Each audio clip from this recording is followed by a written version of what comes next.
Man, it has been an exciting last 24 hours, right? The results are now in. The U.K., Britain, they want to leave. They're out of the EU. Our markets responded by going down. David Cameron responded by going out. And Hillary Clinton and Donald Trump both expressed support for the decision, but you get a sense there was different levels of support. Joining me now to discuss it all, Jessica Tarlov, David Nelson, and Ted Bromund. And Ted, I'll start with you because what do you think is next will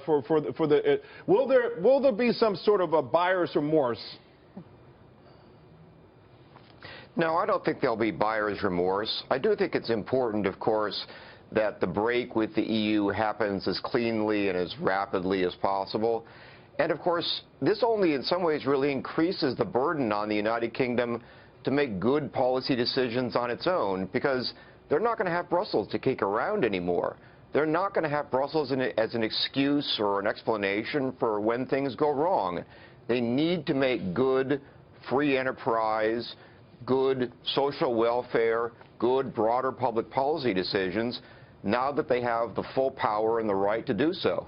You know, Ted, in this country, I think there was an overemphasis on the Middle Eastern migrants and migration into Europe, UK rather.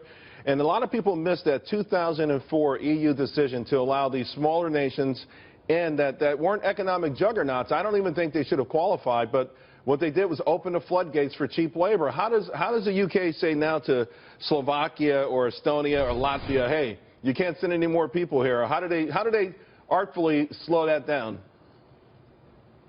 You know, what the United Kingdom is going to have to do is to move towards a point-style, Australian-style system of immigration, not a closed-door system, not a system that doesn't allow anyone in, but a system that makes some effort to match the skills of people who want to come to the United Kingdom with the jobs and the positions that are actually needed to be filled in the United Kingdom that aren't being filled by people who were actually born there.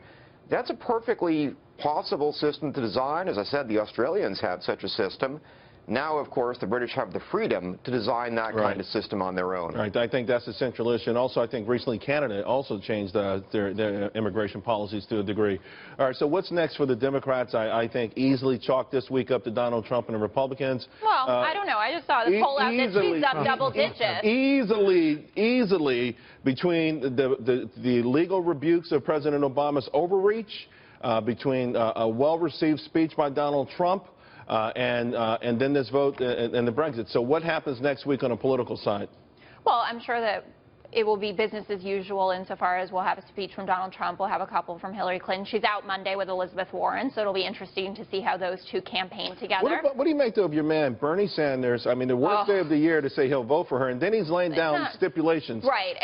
He's still dissing her. I mean, he sounds like he's campaigning for Trump. Stop. I know. And after that Bloomberg poll that showed that 22% of Sanders supporters are saying right now that they'd back Trump over Clinton, and we know this has happened before, and it happened with Clinton and Obama, but Clinton was so gracious about it. She really handed her voters over to President Obama, and she emphatically supported him.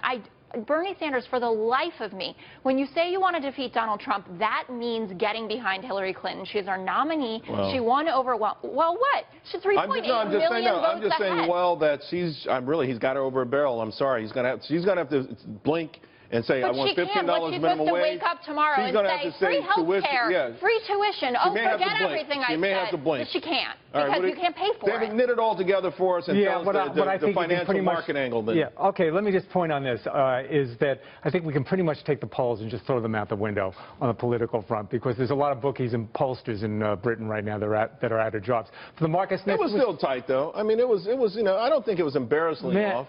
Charles, we built in a Remain vote over this last week. We were up big, really, over the last several days. That was half the market sell-off. It was unwinding that trade. Wednesday, Ladbrokes said that 70% of the votes were for leave. So there was some shifting. The difference was the amount of money being bet. No, I'm talking about the bettors over there. Yeah. Well, but the highs of Monday, Thursday, but, you know, we've been trading sideways. We were anxious. We had the anxiety and everything. I mean, what do you think, though, with respect to the markets now? Are they going to look to our politics for direction, or is it too early for that? I think Charlie hit on it earlier when he was on the show talking from London. I think at some point we're going to decouple. I think that's really the key. We're certainly the best house on the block right now. I think in the end this is going to be good news for Britain. It's going to be good news for Europe, and it's going to be good news for the United States. I think so too. I agree. Thanks a lot, guys. You were fantastic. Have a great weekend at home.